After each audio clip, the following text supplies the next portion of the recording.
A Study in Scarlet, Part 1. Being a reprint from the reminiscences of John H. Watson, M.D., late of the Army Medical Department. Chapter 1, Sherlock Holmes.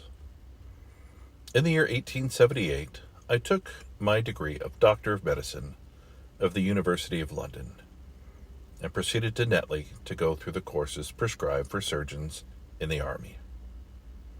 Having completed my studies there, I was duly attached to the 5th Northumberland Fusiliers as assistant surgeon. The regiment was stationed in India at the time, and before I could join it, the Second Afghan War had broken out. On landing at Bombay, I learned that my corps had advanced through the passes and was already deep in the enemy's country.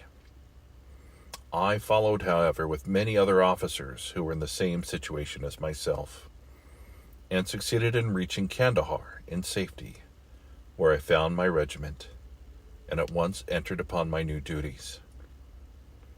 The campaign brought honors and promotion to many, but for me it had nothing but misfortune and disaster. I was removed from my brigade and attached to the Berkshires, with whom I had served at the fatal battle of Maiwand. There I was struck in the shoulder by a Jezail bullet, which shattered the bone and grazed my subclavian artery. I should have fallen into the hands of the murderous Ghazis, had it not been for the devotion and courage shown by Murray, my orderly, who threw me across a pack horse and succeeded in bringing me safely to the British lines. Worn with pain and weak from the prolonged hardships which I had undergone, I was removed, with great train of wounded sufferers, to the base hospital of Peshawar. Here I rallied, and had already improved so far as to be able to walk about the wards, and even to bask a little upon the veranda, when I was struck down by enteric fever, that curse of our Indian possessions.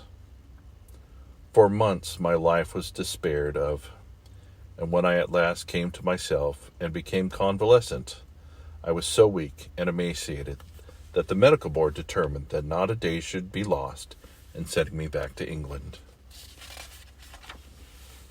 I was dispatched accordingly in the troop ship Orontes, and landed a month later on Portsmouth jetty, with my health irretrievably ruined, but with permission from a paternal government to spend the next 9 months in attempting to improve it.